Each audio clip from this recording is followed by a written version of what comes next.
Hi, everyone, and welcome to Night School. I'm Lynn from the Nightlife team. And I'm Christina. Happy New Year. We've missed you all the past few weeks. Hope you all had a nice holiday break and are staying safe and well. For those of you joining us for the first time, welcome. We are from Cal Academy in San Francisco, and usually we would be at the museum for our weekly nightlife events, enjoying science, live music, and some cocktails. But as you know, life has been shifted a bit, and so have we. So with the museum closed, we are bringing nightlife to you at home with Night School every Thursday night at 7 p.m. Pacific time. We are so excited to be back tonight to kick off the new year, celebrating some of the Academy's work from the past year. So last year, Academy researchers described 213 new plant and animal species and added them to the taxonomic tree of life. So that number includes 101 ants, 22 crickets, 15 fishes, 11 geckos, 8 beetles, 2 eels, and 1 frog, among many others. So tonight we're kind of asking the question, why describe new species at all? And so Dr. Shannon Bennett is here. She's the Academy's Chief of Science and oversees the Academy's scientific programs and research collections. And she'll talk about how much we don't know about Earth's biodiversity and why it's critical to learn more about it. Then you'll meet some new species. Dr. Terry Gosliner and researcher Lynn Bonomo are here, and they'll introduce 4 new Chromodoris sea slugs from the Indo-Pacific. And then joining us all the way from Australia, ichthyology research associate Graham Short is going to talk about Africa's first pygmy seahorse species. Pygmy meaning really, really small and subjectively really, really cute. And as always, tonight's program is live. So say hi, let us know where you're watching from. A lot of you have already mentioned it. If it's your first time joining us, you're a Night School regular, let us know. We'll have Q&As after each talk, so make sure to get your questions in the chat and comment box. And with that, we'll turn it over to Shannon. Guys, I'm really happy to be here. I have to say that describing and documenting new species, which is fundamental to the Academy's mission, is the funnest job ever. So if any of you are aspiring to just to think about what career to get into next, this is the best. And in spite of everything that's going on in today's world, it gives me great hope that we can continue to add to our fundamental knowledge of the tree of life and the richness of the species we share our planet with.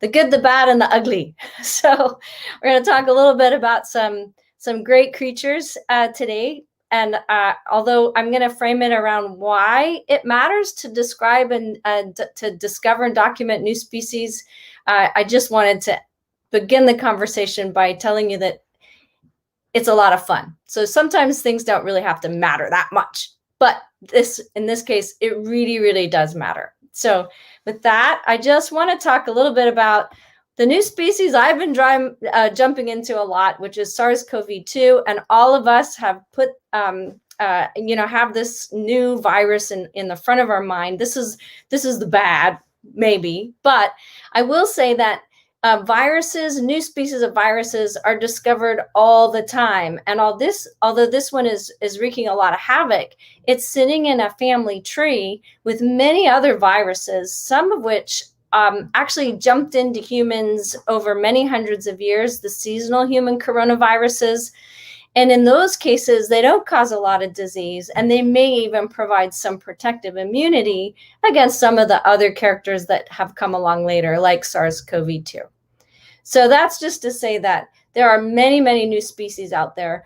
Not all of them are beneficial to life on Earth, but they certainly play a role in forming our immune response, our human health, and they really are circulating in a world full of diversity. So SARS-CoV-2 originated from bats. Many of the members of this virus family tree are distributed in natural systems with a rich panoply of different organisms, host organisms that can be involved. And one of the things that we're doing in my lab is we're trying to characterize the viromes, the secret viruses that we don't know about yet, and put them in the family tree that exist out there in nature. We want to pull them in by describing their genetic information into the family trees of known viruses and viral groups. And so every time we look, we find many, many new viruses, new species of viruses, and they are related to known viruses. They're shown in yellow here, and some of the relatives are viruses that can cause disease, which are demarcated by the skull and crossbones, although they don't always kill us, but they can cause disease. And that's just in virology. I'm a virologist, a microbiologist, so that's what I really focus on and get excited about. But there are many, many microbial species out there that we've just not even revealed the tip of the iceberg, even for all the new species out there in the microbial world. But that is also true of the arthropod world. And in fact, many of the non-vertebrate groups of life out there, we don't know much about. Tonight, I'm going to talk a little bit about some invertebrate new species as well as plant new species. So we'll do plants, animals, vertebrates, and give you a sort of a smorgasbord of what's out there. But the fundamental take-home message is that we are just at the very tip of the iceberg of the rich biodiversity that we live and share this planet with. And you just have to stay tuned as we discover more new species and learn more about the world around us. So one of the things that really excites me about the journey of discovering new species is that it really does teach us new things about the way the world works. And so this is one of the highlights of this year, which is an ancient amphibian called Yaksha pareti, which was discovered in amber. And when things get captured in amber and then the amber becomes fossilized, it preserves tissues in whole new ways. And we can use new technologies like CT scanning to look more deeply into that fossilized amphibian and discover new things about the way it worked. And in this case, the discovery, the CT scan of the skull is showing a new way or a way of catching prey by lashing out with a slingshot-like tongue. And that really is something we see in chameleons, but hadn't seen in amphibians. And so it pushes the evolution of this new unique feeding strategy back by about 100 million years. So it's really fun. Have to talk about the fun stuff after we talk about the virus stuff. The other thing that's really, really important when we discover new species is that depending on where they exist, they can greatly inform conservation strategies. So for example, this was a new plant that members of our botany department, Frank Almeida and his team discovered. This plant, which occurs in Mexico and other places, it's called Microlycia pacificoi. And the distribution of this plant, now that we've fully described it, we can go back and do field surveys about it, will really help inform conservation decisions for across the range of this plant and its relatives. We can even go back in space. In time. I mentioned that new species across space can really inform conservation decisions today. But if we go back in time, we can also learn a lot about how the world worked. And this is a fossil scallop that existed in California about 11 million years ago. And our geology team and research associates, including Chrissy Garcia, our collection manager of geology, helped describe this fossil scallop. And it really, invertebrates, their size, their calcium composition, and their distribution across millions and millions of years really tells us how diversity of these fossil communities changed over time, especially with major changes in climate. So they really help to inform the future of our diverse coastline and the world writ large. As many of you know who know the Academy, we have a rich collection, and many times we are still describing the species that come into our collection. And so So this is an example of a bush pit viper that was discovered in our collections. So it's like taking an expedition into our very physical collections and rediscovering things, in discovering new species. And this was a specimen that was collected in the 1900s, and we didn't even realize how that it was a new species. So I mentioned that going back through space and time and validating in our collections the distribution of new species. I've told you some individual stories, and each one of them is a fascinating treasure about how the world works and what the future could hold for that species and how we might conserve it.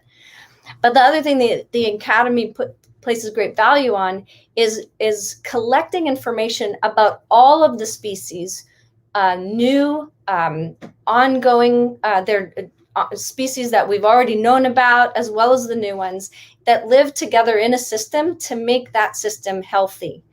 And what we found is that the more species and the more functions that those species perform in relationship to each other that co-occur in a system, through across space and through time, the more resilient that system is to change. And so that means that a reef that has many, many, many denizens that inhabit that reef is more resistant to invasive species. So here's an example. You're going to hear more about this little nudibranch up in the corner called Chromodoris, which really refers to color. And I know it looks a little dull, but Chromodoris calawakin, you'll hear more about it. There's also a new species we discovered of fishes at depth. This is Cerulabris Brian Greeney, after a researcher in the field. And then there's a new sea biscuit species that we described this year. These are all denizens of reefs, which is sort of pictured on the right. And in the center is a web or a network, symbolizing how all these species interact. And what we really want to capture is the complexity of that web, and how the complexity of that web of different species and their interactions help prevent it from not being a reef anymore, being resilient to change and maintaining its integrity as a reef. And up there in the corner is a little image of a crown of thorns starfish. It's a highly invasive starfish. It is native to some places, but it can really take over a reef.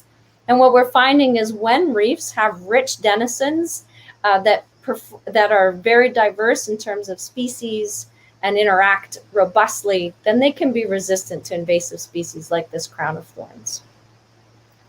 We also have learnings from forests, and there's no highlights that I've included for new species this year, but we've been continuing to work in forests as well. And we know that a diverse panoply of denizens that live together in forests, and that includes different species, as well as different life stages within a species, like different demographics within the forest stand, all contribute to a more resilient forest-like system or habit or community.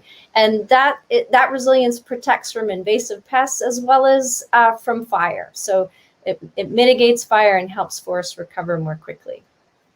And so I just want to also mention that human health, not only biological health and community health benefit from biodiversity, but we also have an emerging understanding of the importance of biodiversity and human health. And one of the things that we try to do across many different systems, particularly in my lab, is to quantify diversity across a gradient. We're working at from forest through to urban landscapes, and ask the role of biodiversity in mitigating emerging infectious diseases. And so we have found that the more complex a system, say of vectors and their hosts that might be interacting across this landscape, the more distributed the virome and the microbial community might be. And so that helps to sort of soften or dilute the impact of microbial organisms that are infectious and could cause disease. It distributes it across many complex entities in the community, and it helps to sort of reduce that big ecological and evolutionary target that gets painted on an enormous monoculture of hosts that allows an emerging pathogen to really take hold and be successful. And that's that red bar on the far right that shows the human-dominated landscape really becoming the target of pathogen emergence. And it's kind of what we've seen with the emergence of certain new viruses like SARS coronavirus 2, where we have these complex natural environments intersecting with an urbanized environment and really allowing a pathogen to escape and become hyperdominant, which is what we call an epidemic, or in this case, a pandemic. So I would just like to end by suggesting that if the process of new species discovery is inspiring to you, there is a way for you all to get involved. We have a platform called iNaturalist, which allows you to document through photography, and it doesn't have to be good photography, just any sort of photographic evidence that can be posted, and those photographs are tagged in space and time to allow the collective communal documentation of nature.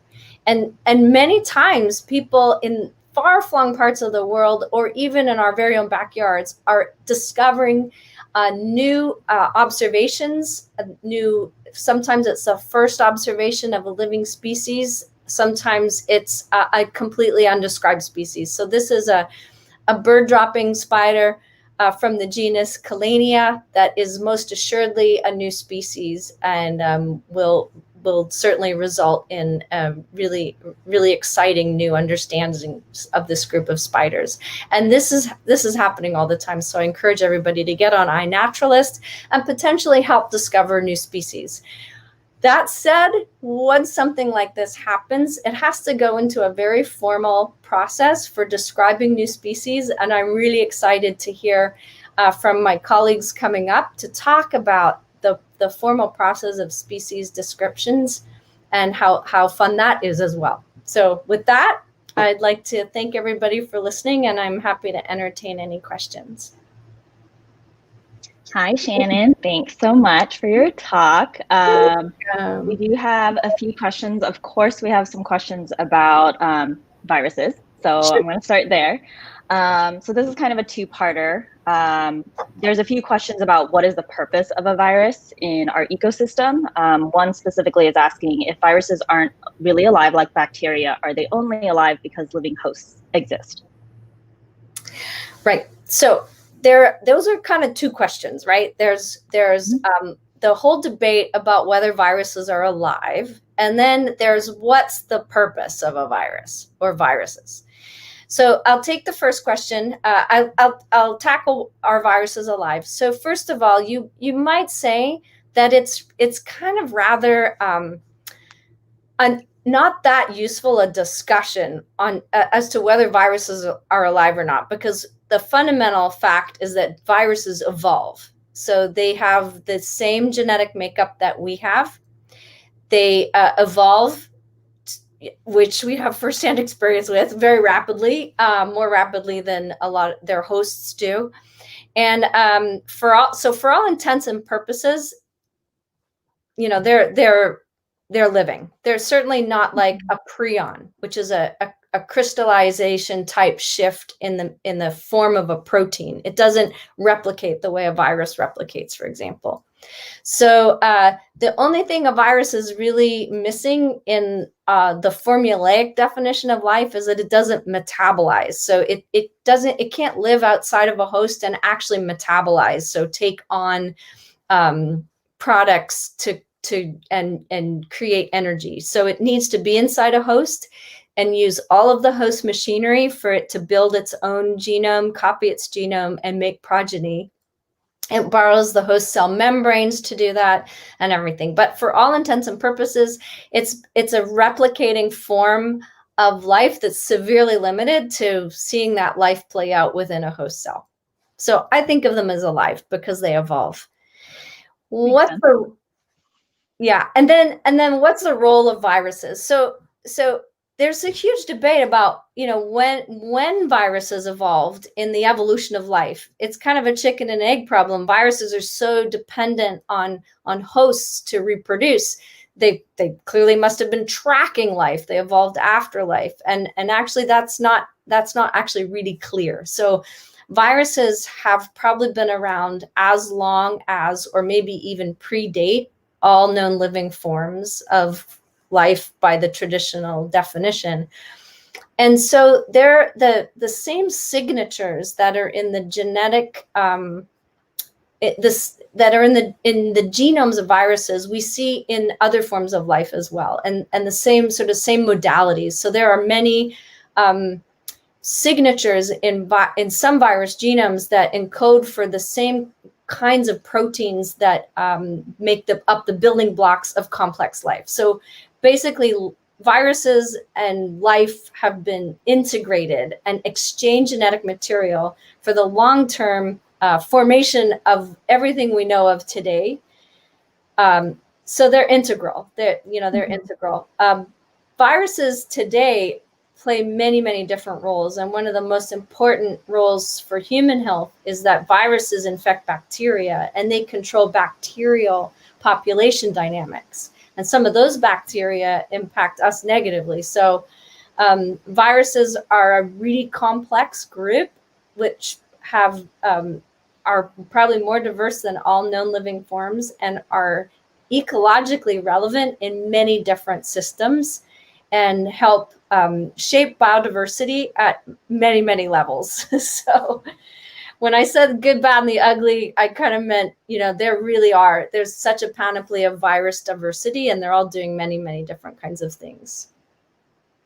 Cool. Another question we have is, could you explain the part about faster spread in urban areas again? Right. So this is kind of an emerging idea that we're all trying to understand better. When is it that viruses, all the different forms of virus life, that viruses that live in these natural systems, when is it that they emerge into human populations, and why do some of them take off and become an epidemic or a pandemic? And you rarely hear about some of these virus forms decimating populations in natural systems. You're not hearing about large bat die-offs due to SARS or SARS-CoV-2 ancestral forms, which are circulating in bats.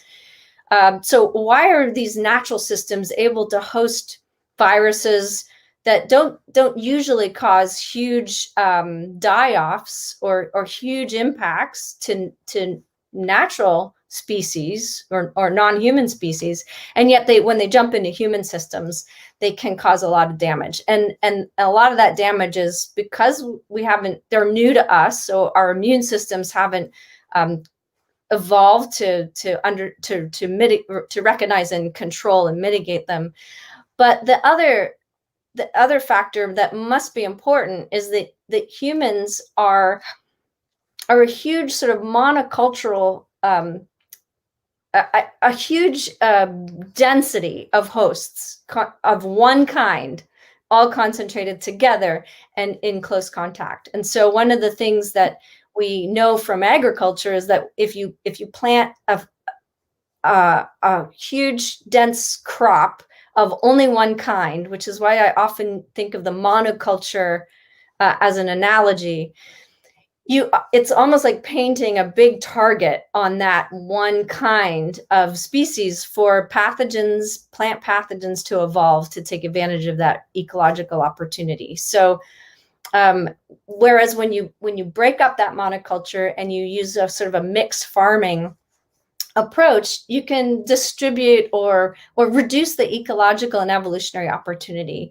for a very fast evolving pathogen to sort of take advantage of this opportunity. And so what we're trying to understand is it because of the density and lack of biodiversity that describes the human human-dominated communities that makes it more likely that new pathogens can evolve into epidemic potential causing diseases. So this is something that we're actively all working on, especially in light of SARS-CoV-2 emergence.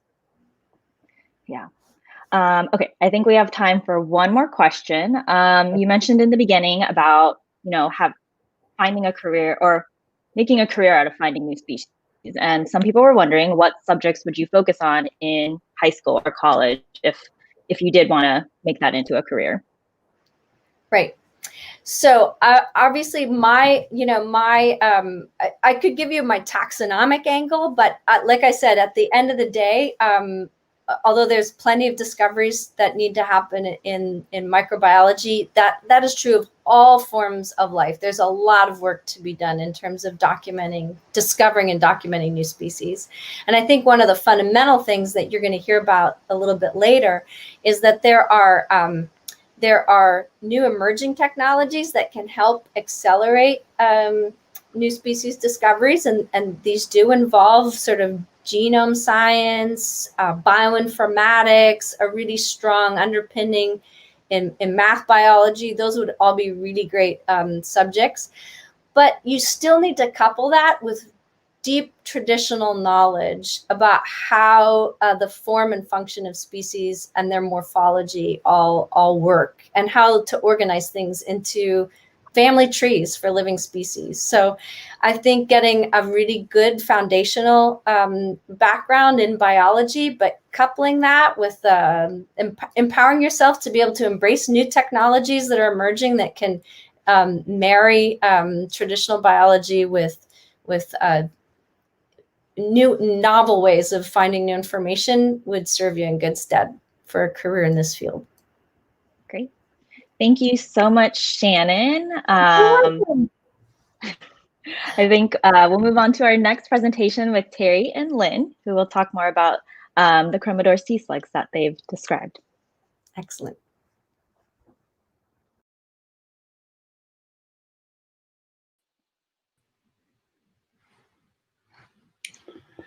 Well, hello, everybody, and it's great to be here with so many of you.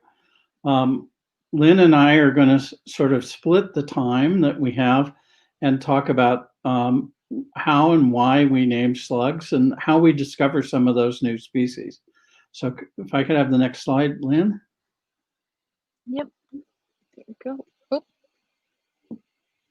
So one of the amazing things about the coral reefs that we study in the Pacific Ocean is that they are huge repositories for marine diversity. And as you can see, they're a small fraction of the ocean's area, less than 1%. And yet they have more than 1/4 of the known marine biodiversity.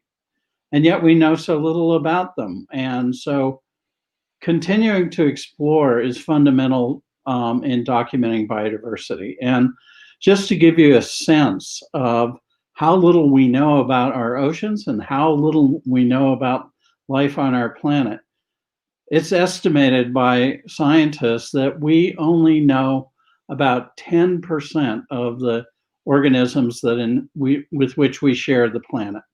And the tropical Pacific, next slide, Lynn, and particularly the Coral Triangle, which is the area that includes the Philippines, Indonesia, Papua New Guinea, and the Solomon Islands, has the greatest diversity of all the world's oceans. So we talked about how coral reefs are treasure troves of biodiversity, but even within the general category of coral reefs, these particular coral reefs have almost half of the coral reef biodiversity of the rest of the world.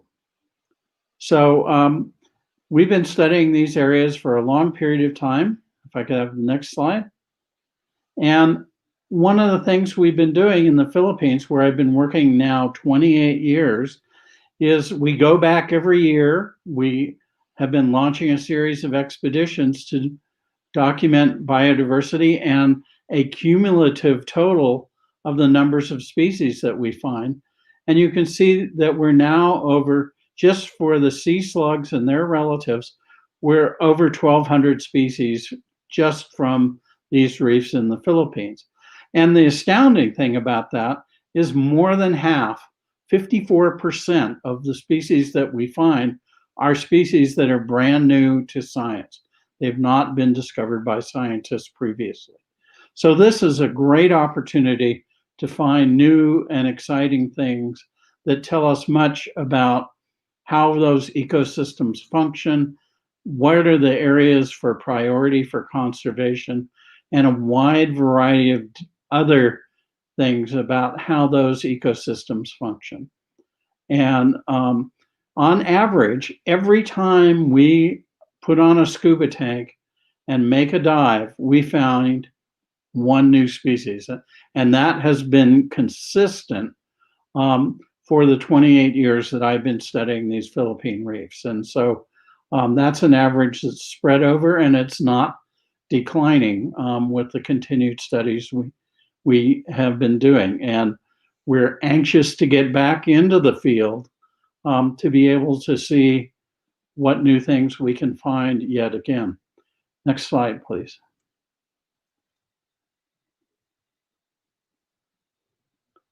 It froze for a moment. Hold on. Okay.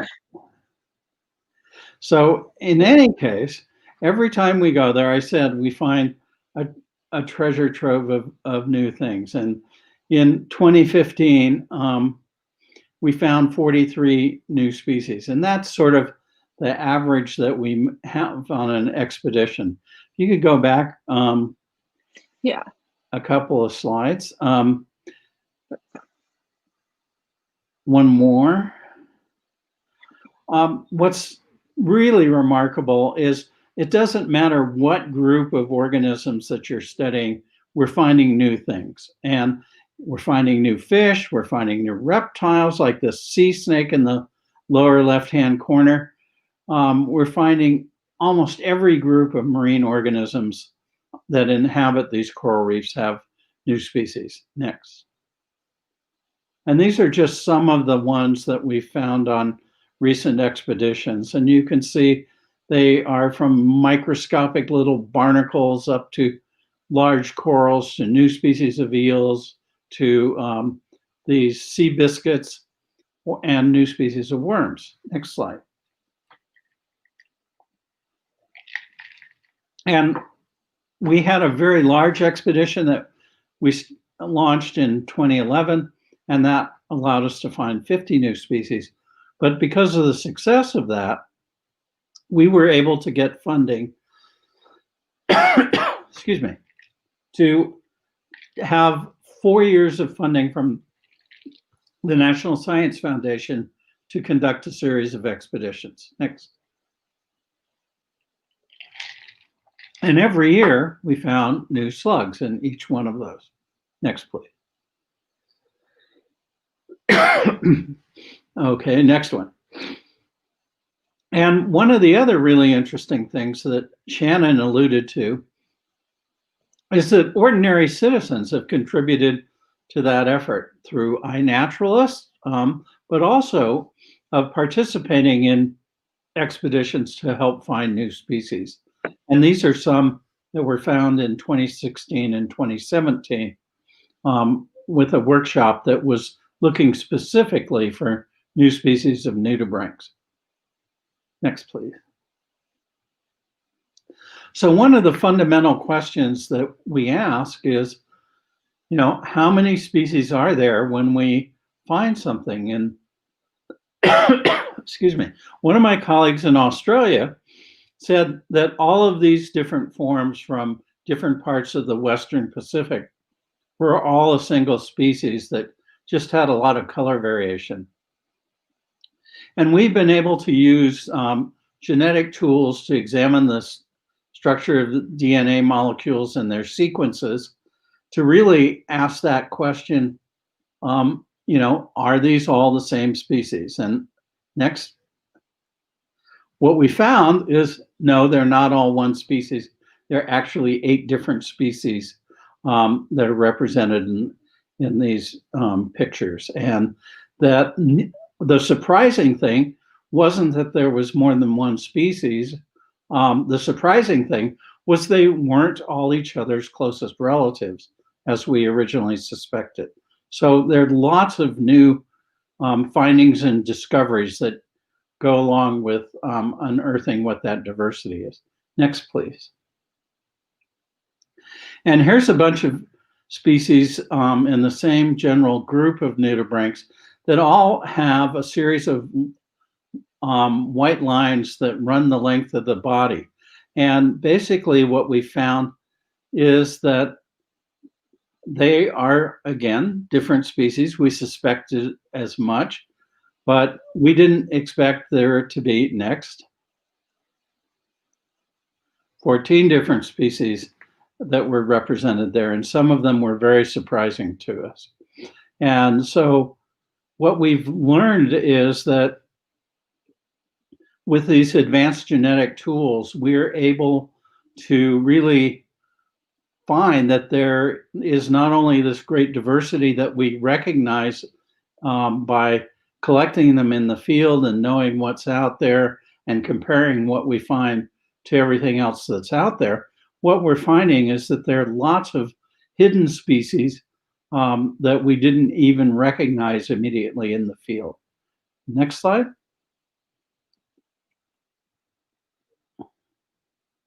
If I will go. Sorry about that.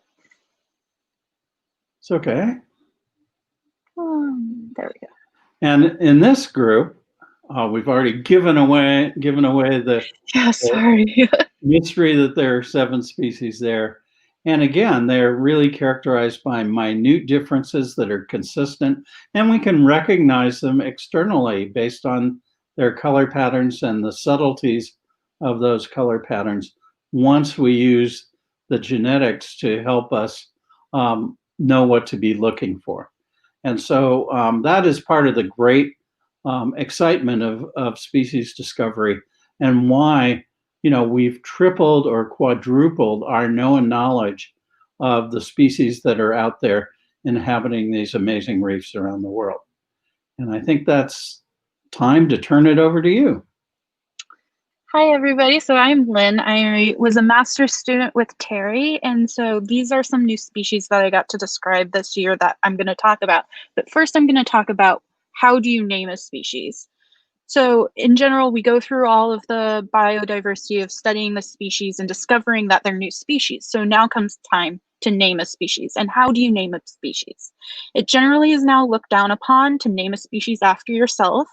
It's kind of considered almost tacky in a sense of naming everything after yourself. So people have come up with new ways. So there's several different ways. One of them is you can name it after a person other than yourself. So this is one that Terry discovered from South Africa that they named Mandelia microcornata, and it was named after Nelson Mandela. You can also name a species after, this will continue to the next slide. Sorry, my internet is acting up a little bit. We jumped ahead. You can also name it after a place. So this was a previously discovered type of fish. That's the chevron tang, and it was named after Hawaii, where it was originally found. There's also, you can name it after a characteristic. So this is Goniobrinchus geometricus, which is one of the groups I work on, and it's named after the geometric type pustules that are on the top of the nudibranch. As well as you can have some fun with naming a species. So this is a type of sponge mushroom. Sorry, not a sponge, but they named it after SpongeBob SquarePants. So Spongiforma squarepantsii. And then there's also fish species that they've named after Wakanda, so Black Panther, that they named previously. So this was several researchers from California Academy of Sciences who discovered this mesophotic reef fish and named it after Wakanda. So I work in a group of Chromodoris. They are known as being colorful dorids of nudibranchs. They come in all different colors and shapes. And this group is really well known for having black stripes or even brown or dark black spots on them.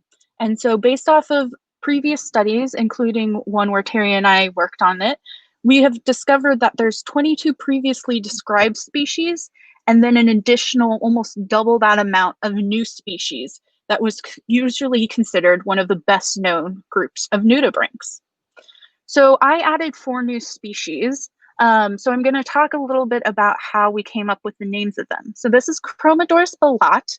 It's found mostly in the Philippines and in central sort of western Pacific Ocean in the tropical regions. So balat is actually the Filipino word for blotch or mark. So it has those big dark brown spots all over it, and it's kind of breaks up all the lined patterns on it and is this dark mark inspired type of calling for it. I also had one called Chromodoris bacche. So this one is found only in the Red Sea, and it's actually closely related to a similar species in the rest of the Pacific and Indian Oceans that is basically almost the same exact color, same type of spots and everything, except they're genetically different and they're each other's most common relatives. So bacche is actually Arabic for spot.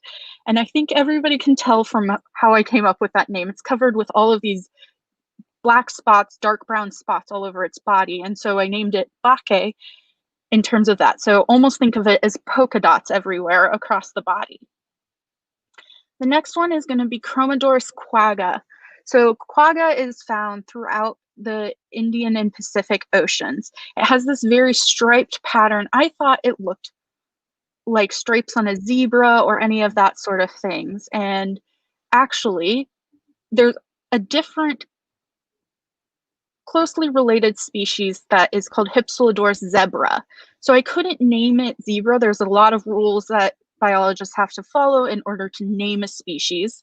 And you can't name something very closely related with the same species name in case in the future they become part of the same group. So I couldn't name this after a zebra, unfortunately. But then I looked it up, and actually I named it after, if this will go,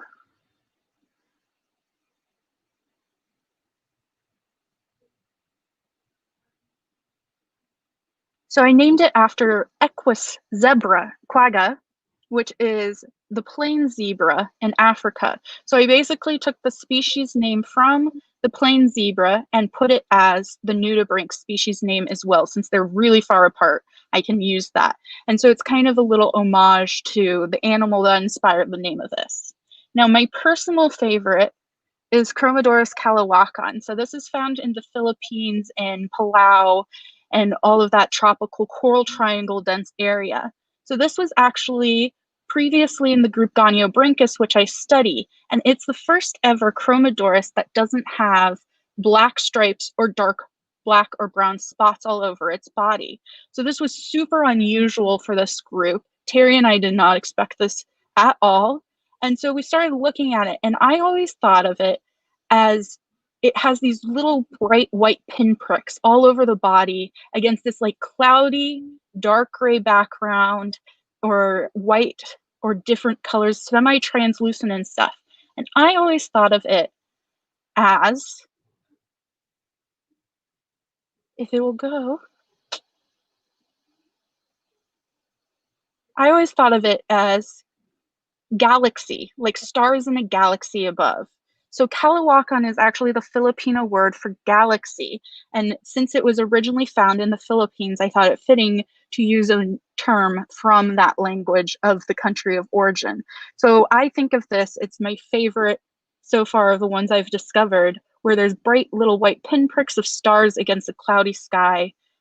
So us looking up at the heavens above. And so that's a little bit about the Chromodoris and how you can name them. And thank you for tuning in for that. Okay. Was that all you had planned? Yeah. We have a lot of questions. Okay. So we have a lot of questions about nudibranchs and some specific questions about naming them. So let's just start about kind of finding these organisms. So how deep of a dive are you finding these nudibranchs at, and how far from the coast usually? Well, oftentimes you can find nudibranchs in tide pools. We've found new species of nudibranchs recently in the tide pools in California. So you don't have to go halfway across the world to find new nudibranchs. But most of these are found in relatively shallow water.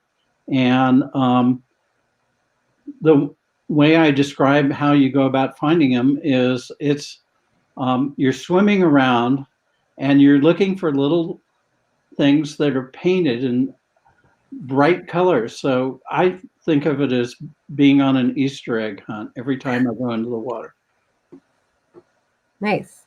And then I think people just had some like Nudibranch 101 questions, because you have these pictures, but how big are they actually? And do they swim, or are they just crawling on things? A few of them can swim, but mostly they're crawling. And I would say the smallest nudibranchs are only the size smaller than your fingernail on your baby finger, and the biggest ones can be more than 1.5 feet in length, and on average they're about 1 inch or 2 in length. Cool. And then for either one of you, there's a good question that people want to know is how much genetic difference is required to call something a new species? Lynn, that's a good question for you. So it entirely depends on your group of nudibranchs. So in my group of nudibranchs of chromodorids, we usually do what we call as a p-distance. It's basically a statistical analysis that looks at the genetic differences between them through running. We basically get the sequence of letters. There's 4 letters that represent the DNA. And we take that and we look at how many differences they are, and it calculates basically statistically how different they are from one another. So in my groups, it's usually 2 to 3% is the top range for how much would be the same species. So we say anywhere above 2.5 to around 5% within my group of nudibranchs will determine what is a new species. This, of course, changes based on different groups. Some people say it's an average of 5% for all life, but that can be iffy. It entirely is dependent on your specific group. So. Interesting. Thank you. And then, Lynn, you also mentioned something about naming rules. So yes, we'd love to hear a little bit more about some of the rules. So the rules, there's an entire document that they have just for, one is for animals, one is for plants. I bet there's one also for bacteria and viruses, though I'm not entirely sure. And it basically is a list of rules that you have to follow.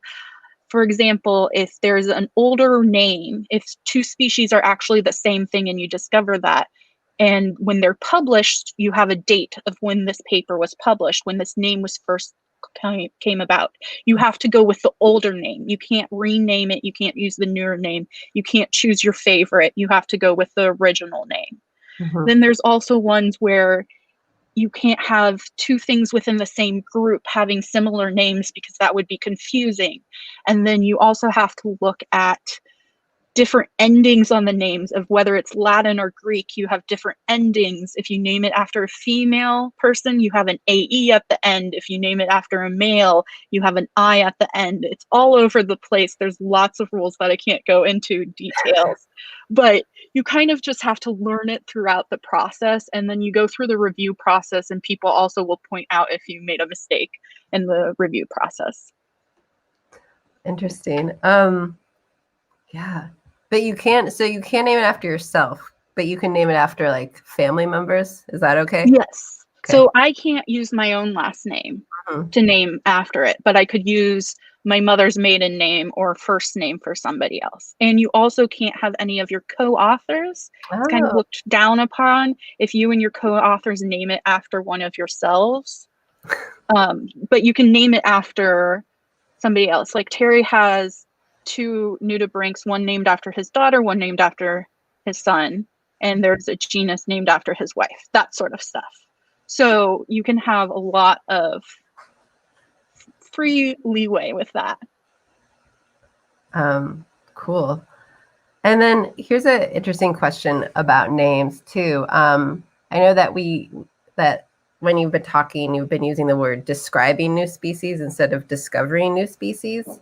And somebody asked a question which is related, which is, how do you know that the indigenous non-scientific culture didn't already have a local name for said fish? So if you just kind of want to talk about the difference between discover, describe, and yeah. Well, one of the things that we do when we're in the field is we try to connect with local communities, and we've been working with the same local communities in the Philippines, as I said, the entire time, almost coming up on 30 years now. And one of the things we talk about is, have you ever seen this before? Is it relevant in your culture? Because in the process of naming things, you also want to recognize the indigenous knowledge and cultures that exist and honor those. And by and large, most of these things are, they don't have a whole lot of direct use by local communities. And if they've seen them, they haven't necessarily usually recognized them as something distinctive. When I was working in Papua New Guinea, I asked what the local people called nudibranchs, and they didn't really have a name for them because they didn't have a specific use for them. So what they called them was snake beans, because they were halfway between snakes and beans, which I thought was great. Makes a lot of sense. Awesome. And then one last question, again, kind of about the nitty-gritty of describing new species. How often are species retracted? Like, how often do you find something that people said were multiple species, but it's just one, for example? Well, it does happen, and it's never a happy day when you discover that about something that you've named, particularly if you've named it something that you are really vested in. But that's the way it goes. I mean, you have to play by the rules, and hopefully you try to avoid that by doing careful work and thorough work to begin with, and so it's really unusual to have that. You find out that it's the same as something else. Generally speaking, it goes the other direction. That what you found is actually represented by 2 or 3 distinct species is more frequently the case than the opposite direction. And the interesting thing about that is you need to designate, when you describe a species and officially name it, you have to designate a single specimen that is the representative of that species, that is the name bearer. So you need to then go back, and if you discover that what you named includes more than one species, then that original species has the name that you gave it, and then you have to give the other representatives that are under what you thought was that larger umbrella new names. Great. I will Did you have also anything to add? Yeah, I will also add that part of when you're describing a species, you have to go through all the previous literature about that species or similar species. So we go through, we look up all the previous figures, all the previous diagrams, basically every information we can get about closely related species, and compare and contrast. So there's a lot of times that we're sitting there looking at documents from the 1800s, from the 1900s, from more recent times, and comparing pictures or descriptions and figures to make sure that they're actually different. So it's less likely to have to combine them later on. So we take a ton of time to compare and make sure they are in fact different before naming them.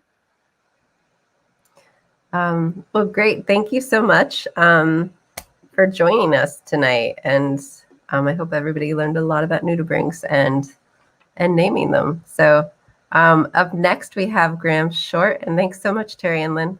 You're very welcome. Thank you. Thank you.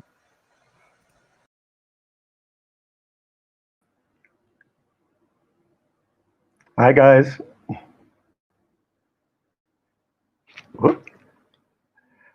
Are you guys there?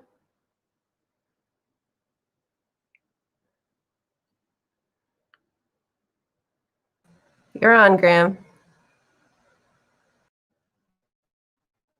Hi, guys. Can you hear me?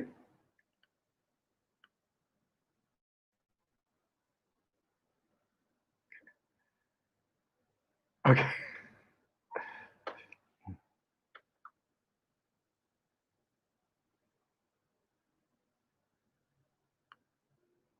I can't hear.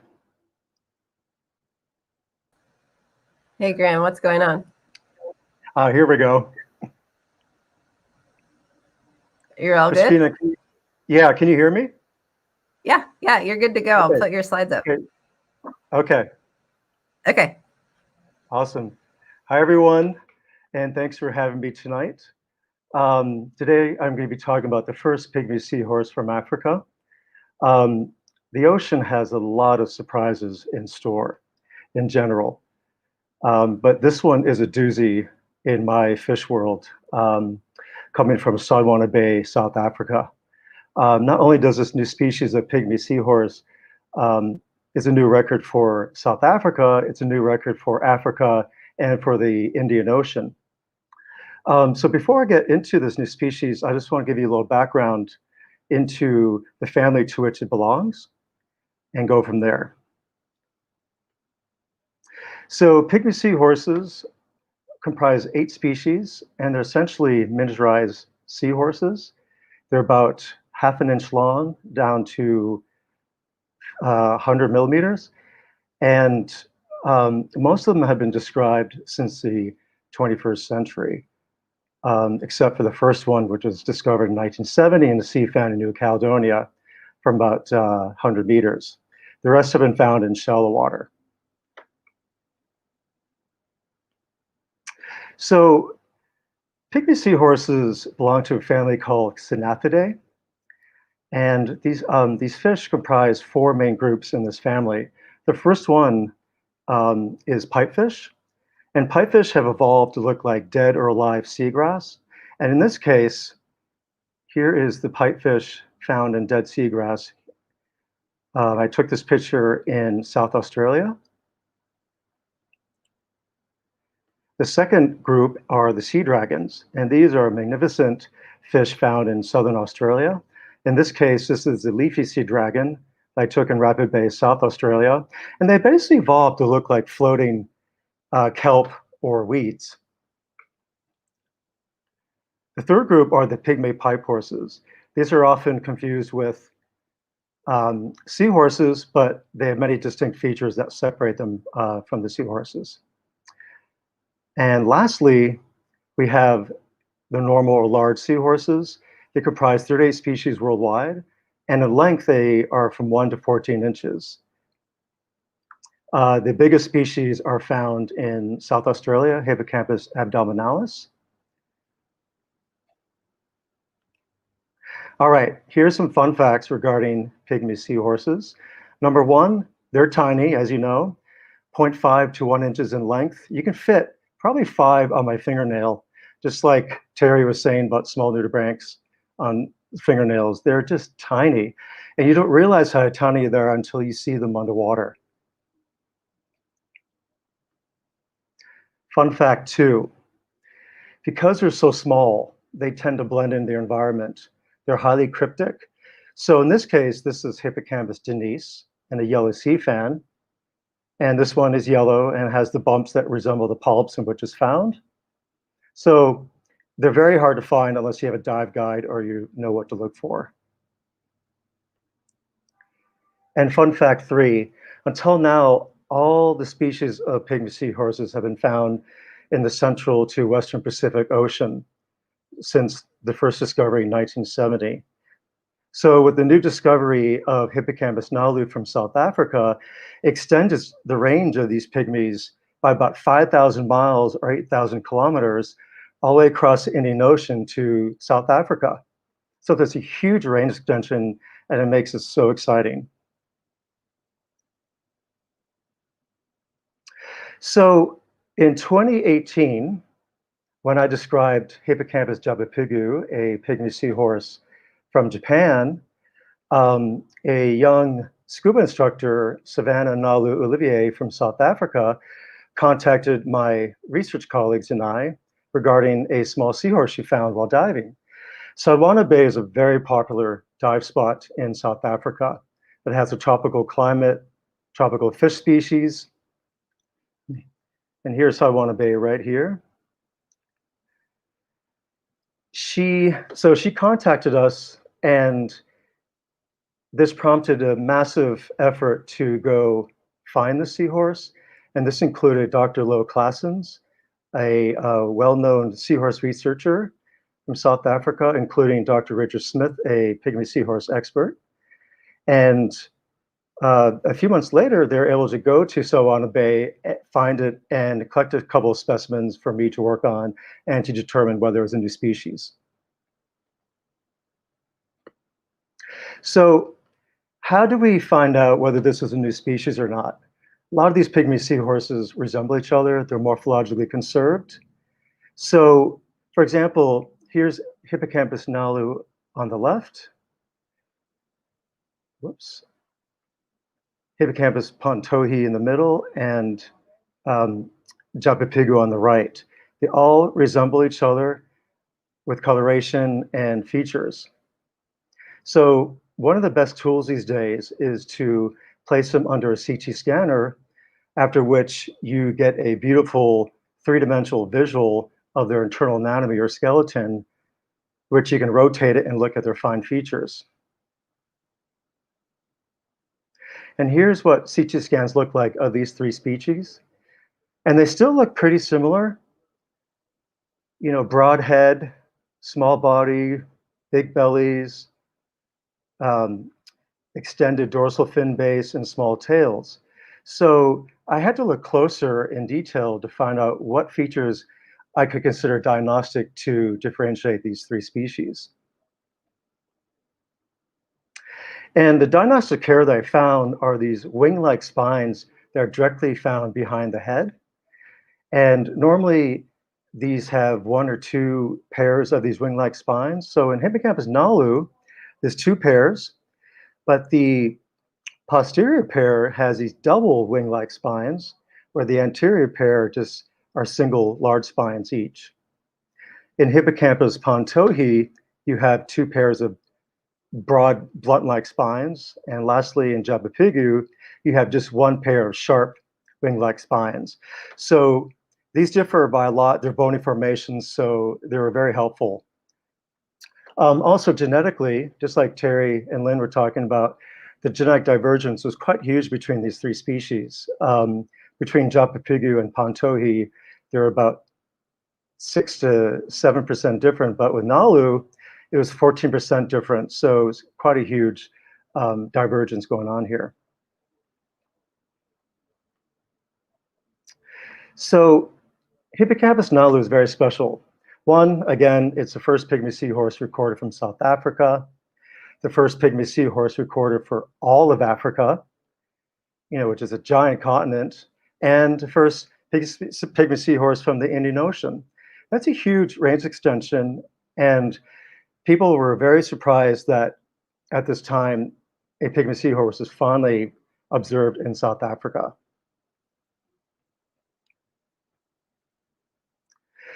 The naming of Hippocampus nalu, that was a fun project. There were several options. One, we did want to name it after Savannah, the discoverer. One camp wanted Hippocampus savanna to evokes the broad plains of grasses in Africa, but considering this is a fish, I wanted to name it after a seahorse, after the local African languages. But unfortunately, seahorse in those languages is seahorse. So Savannah's middle name is Nalu, which is a beautiful name. And in the South African languages, Xhosa and Zulu, it just refers to as here it is. So I extended that meaning by saying, well, it's been there all along to be discovered by someone. Also, Nalu in Hawaiian means strong waves or surge, which is very poignant because this seahorse species was found in very, very strong surge in Soadwana Bay in sandy gullies.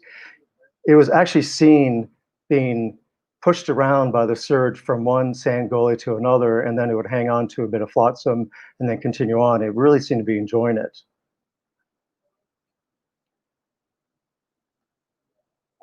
And so lastly, here is a video of a juvenile of Hippocampus nalu, and you're gonna have to focus your attention to the finger pointing out where it is. Right now it looks like a brown blob, but you'll see eventually moving around. So that's the size of a typical pygmy seahorse juvenile, and here it is in a photograph. So you can imagine how hard it is to see and find. So lastly, Hippocampus bargebanti was found in 1970, and now it's 2021. So it's been over 50 years since the latest discovery, or the last discovery. So it's not surprising to find a new species, but nevertheless, it's pretty amazing to find one for all of Africa. Thank you, guys. Hi, Graham. Thanks so much. We have a few questions. First, how do you even find something that is as small as a grain of rice? It's very, very hard. My first pygmy seahorse was in Bali, Indonesia, and I just couldn't believe my eyes when it was pointed out to me in a large sea fan. But I've been looking for various species of seahorses for 15 years, and you just develop the eye as to where to find them on boulders, on sand, and within sea fans. And it helps to have good vision. Yes, that makes sense. Yep. Okay, another question. Isn't a pygmy seahorse just a function of size? So this is basically just the first, so this is basically just the first really small seahorse in Africa, or does something else differentiate it? So there are several species of seahorses found in Eastern Africa. There are about 5 species known so far. Pygmy seahorses are morphologically quite different from the larger species or the non-pygmy species of seahorses. You can see all these morphological differences in their skeletal anatomy and as well as in genetics. So in order to downsize to that small size, they've had to lose a few bones, and part of the neurocranial bones in the head are rearranged as well. Kind of a similar question. Why did seahorses evolve to be so small? I think there are several reasons why they've evolved to become so small. One is to evade predators. Hippocampus bargebanti and Hippocampus denise, both of which are found in sea fans, they resemble the polyps and branches of the sea fans, so they're next to impossible to find. And they take on the same coloration as the sea fan. Another is probably food source. You know, there's a lot of microplankton floating around there, and perhaps that small size facilitates grabbing those microplankton.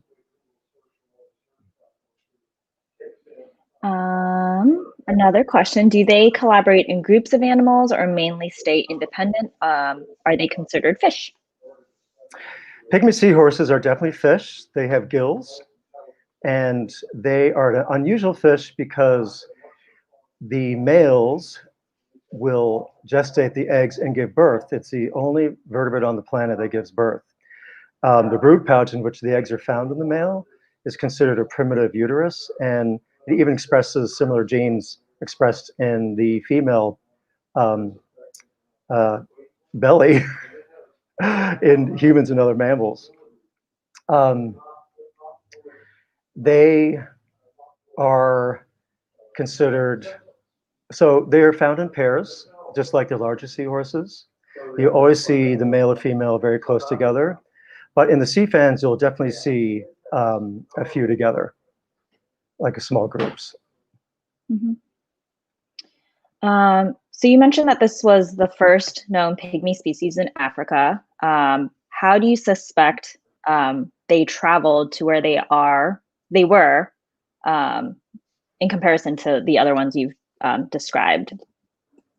Do you Well, think it's based on current? well, I think it's the currents.